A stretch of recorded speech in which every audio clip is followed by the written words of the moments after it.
couple of weeks ago I accidentally posted the new stock items for thescalemodeler.com on the Facebook page for the Scale Modeling channel.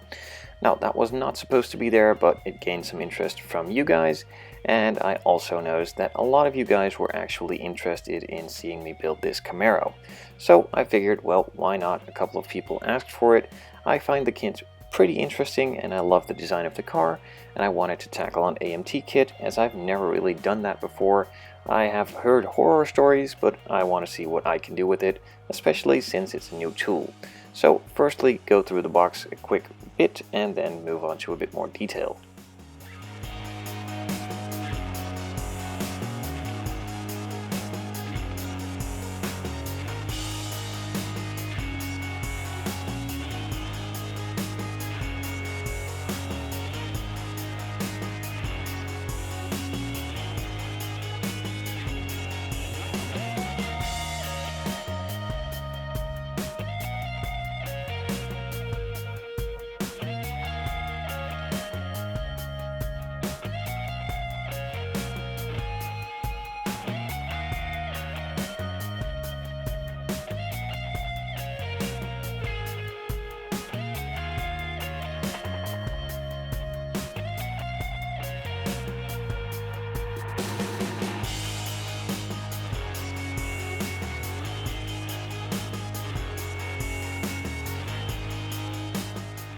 So in that first look, it all looks really promising and should be a good build.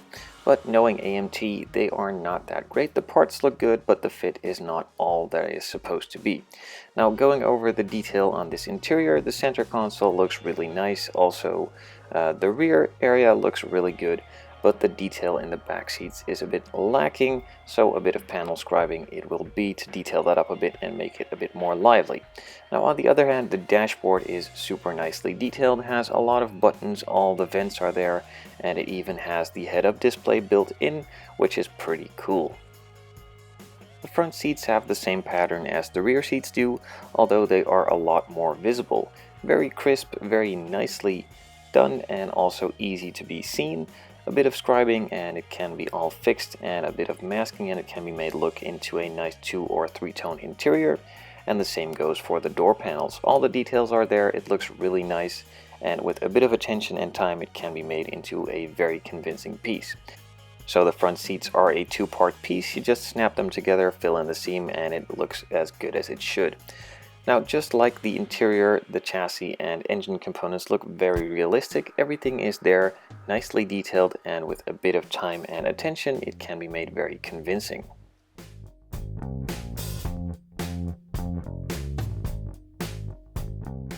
Now, as some of you might know, this kit comes with a full engine, so the hood is of course a separate piece. It comes with a couple of vents in it. You can just easily detail it, make them open by sanding off the backs, and you need to fix the panel line as some of those lines run through the panel line and they shouldn't be there.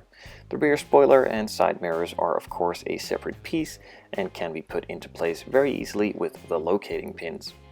The disc brakes and calipers look really nicely detailed from the front, with a bit of a wash and some detailing with various different colors. It can be made look very nice as well.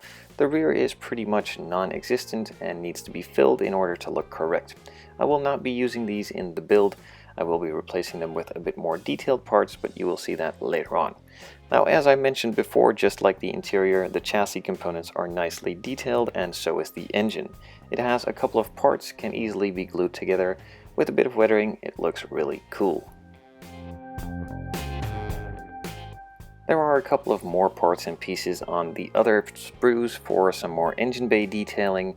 It's pretty much one big molded piece for the engine bay, and it also has some more of the air filters, some belts and other parts for the chassis, and also some more of the tubes and hoses for inside of the engine bay, and of course a couple of grills for in the front bumper.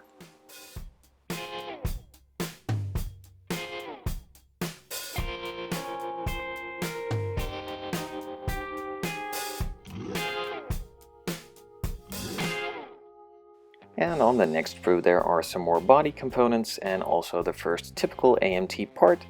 It is warped. Now, This will not be something unique in this build. I will need to fix a lot of parts, add a lot more glue, bend them, straighten them, and detail them up to make it look absolutely decent, but I'm kind of looking forward to it, as it's pretty much a nice challenge to make this look into a really authentic, good-looking kit, in a finished model form, that is.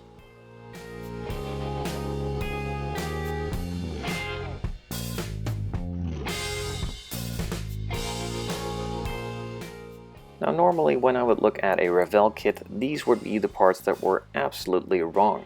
Now, and in this case, they are not completely correct, but size-wise they look absolutely decent, to be honest. The tires are really thin and look nice around the wheels, but it still needs a fixing, of course, as I don't really like this design and will need to change them, but that is another challenge. Now there are some more chrome parts in this kit, of course, the 4 exhaust tips and also the headlight buckets.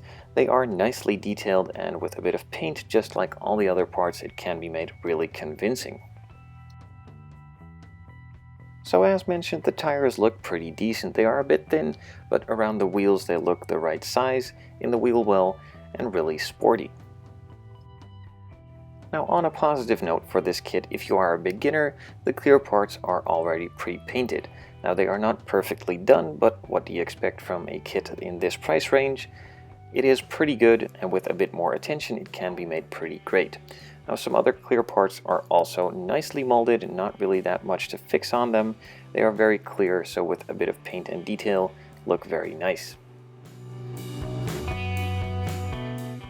So just like the taillights, the main clear part is also pre-painted. The black edges are already there, but as you can see they are not perfectly done.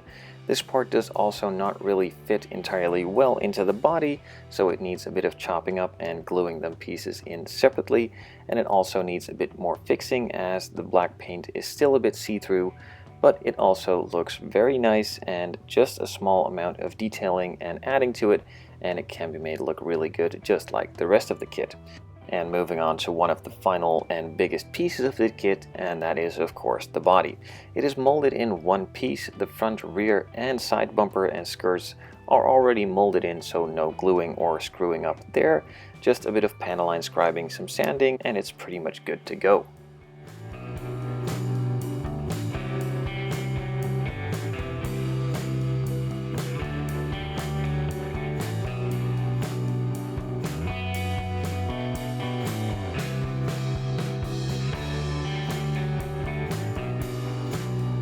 So as the kit does have a lot of detailed parts, most of the parts are separate, and the chassis is no exception for that. The only thing molded in is the drive shaft, but that is easily done, as it either needs to be painted black or a separate color, but it's one straight line, so nothing fancy needed there either. The decals in this kit look very nice, super crisp. I'm curious to know if they actually work as well as other kit manufacturers, but by just going on the looks, they seem to be very promising.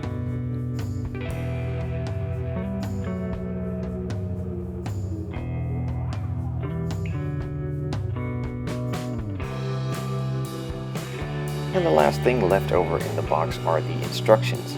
They are very simple, very clear, easy to follow, and easy to use. Not much to tell, other than that they are pretty great in illustrating these and showing you how it's supposed to be done without using too much words or too much pictures. So after going through the box, I'm pretty happy with this kit. All the parts look really nice, really crisp. The plastic is really great, easy to use, and also very hard, which makes it a lot easier to sand, scuff, paint, and detail. Now the parts seem to fit fine. Some are a bit tight and some need a bit of fixing, but for a kit in this price range, it's not too bad. Now in Europe they are pretty expensive, as we have to import them from America, but I believe in America they are absolutely decently priced and pretty much a good kit to start off with. It does need some more attention than any other kit that you regularly buy from either Revell or the higher quality ones from Tamiya, but it's not bad for the price, and I'm really looking forward to the build of this one.